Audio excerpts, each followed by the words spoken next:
So when you look at these past 7 games for the defense, what are in this sort of transition now that you guys are in, what are the biggest areas that you've identified in terms of improvement and what you want to see down the stretch?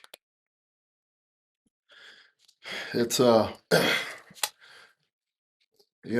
when Coach Bray was running it. I mean, there's the same things that we're trying to improve every single week doesn't change. You know what I mean? Like he had a good eye for what good football looks like, and we continue to just tighten those things up. But things change with just availability of players too, and so now maybe going a little bit more simple as far as just what we do and cutting menus down. But the job's still the job as far as just we've got to play better technique. We've got to be put kids in positions to make plays and roll from there. So I don't know if that even answers your question. Sure. No, I get it. You guys want to keep things consistent.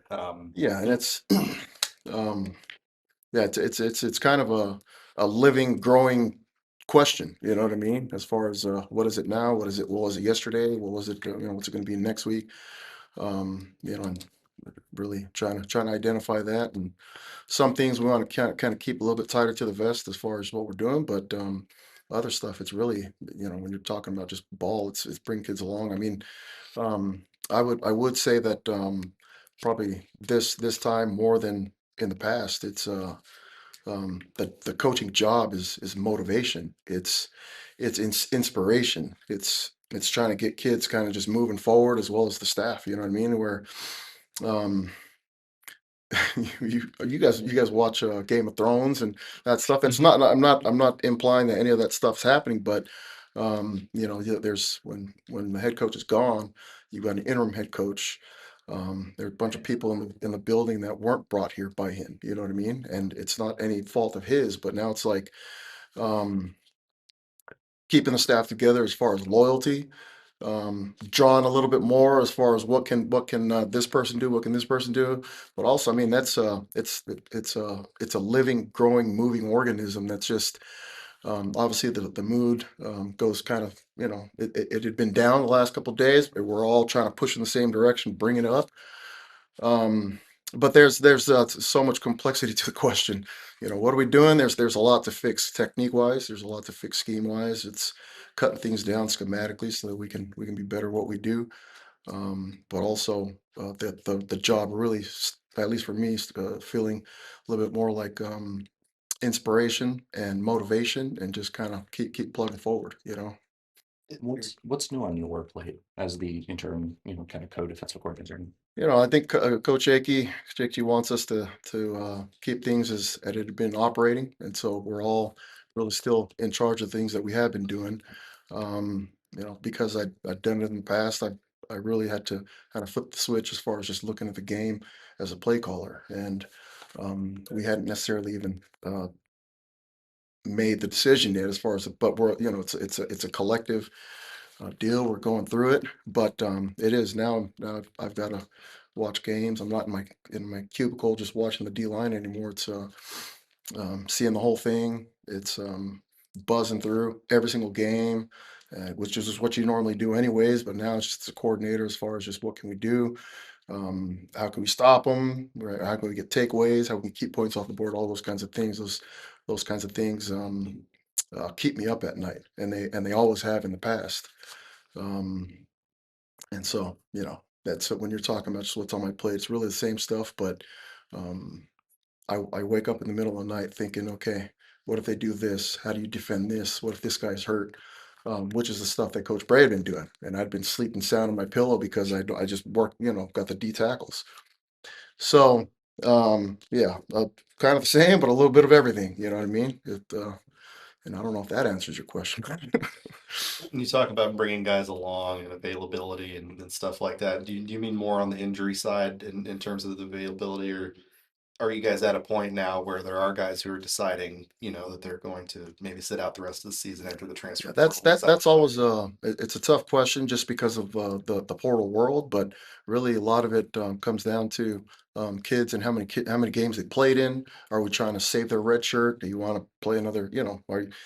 are you willing to play 5 games and burn a year, or can you redshirt? And so that's I think a legitimate question that every father for their son would like. Okay, well, I mean, this situation, do I want you to play as a father? I probably want you to just save your year, especially if you're not a major contributor. You know what I mean? And then there's other guys that are plugging away and doing their thing and really don't have the option of that. And then you have some that are on the borderline of, can I perhaps get a medical back? And so there's, those kinds of questions are real. And they're legitimate when you're talking about just the kid taking care of what's best for his future. And we as coaches have to be sensitive to that. But also as coaches, we're trying to win, right? Like we're trying to win, like, Coach Akey wants to be able to take over. And we all know how this thing is. There's already a search firm rolling right now. You know what I mean? So it's like, if we can get on a roll, does he have a legitimate chance to get it? Does that keep, as a D line coach, does it give me a chance to just keep my job? I don't want to uproot my family, but I know what the reality of it is. I think you have to, as a coach, just not project what's on your mind for your family onto the kids, because you have to do what's best for the kid, do what's best for the program, and do the right thing. Which I think in this situation, it's used to, when the reference back to just kind of like everybody doing what's best for them. It's got to be about the kids, and it's got to be about the program, and then we go from there. When you have a team like UCLA that they go through a coaching change and they come out and they look like a better team after their change, and that might lead to the perception that fire a coach is instant like rocket fuel or motivation. Sounds like what you're saying is it's a lot more complicated than just fire the coach, get a boost.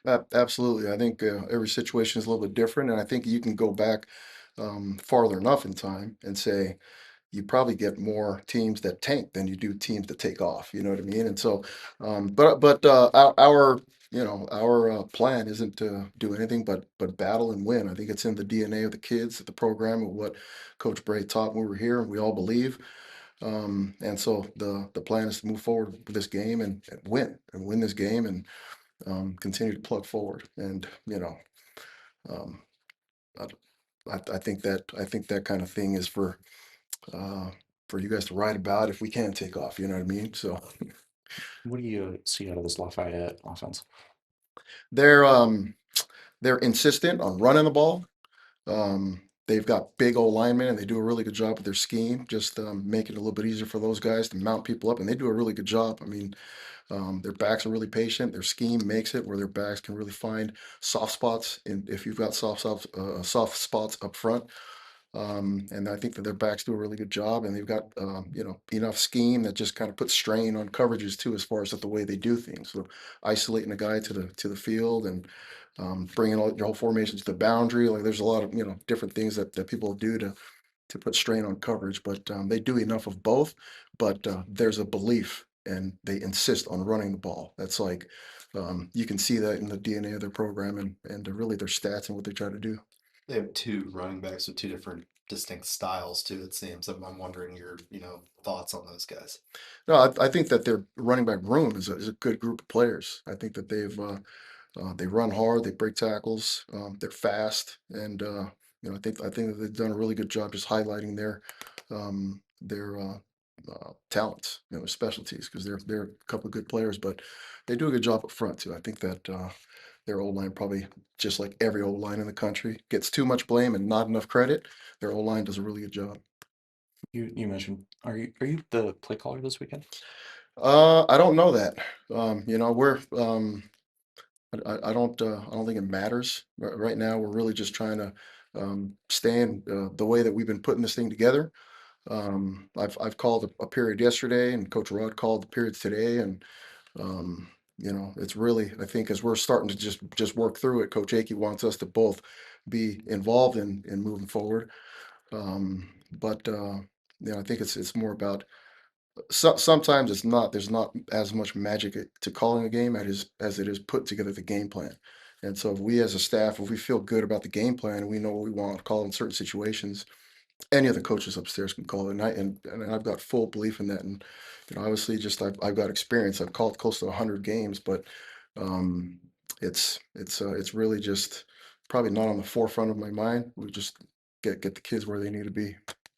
You said there are things that, you kind of wake up in the middle of the night thinking answers. Is that something you enjoy about the coaching, or is that just kind of a product of I the stress of the moment? it's a part of the thing that I love. Yeah, it's when you're coordinating and you've got to troubleshoot problems and really the times where you get off as a coach is like, okay, I anticipated this, I planned this, we did this, and it worked. That's like super rewarding as a coach. You know what I mean? But we're just a bunch of old guys on the sideline yelling. It's all about the players. It's always been a players' game. It's about just having the right guys and them doing it. And so, I think that's what Coach Aiken wants to focus on. That's what we'll do. Earlier on, you mentioned that, it seemed like you mentioned that Coach Aiken wants this job and that you guys want to have that stability to keep You would want this job too. I want this job. I think this is a wonderful job. It's an excellent job. It's an awesome job. It's a great opportunity. Who wouldn't want this job? You know what I mean? Now we all understand what the realities are.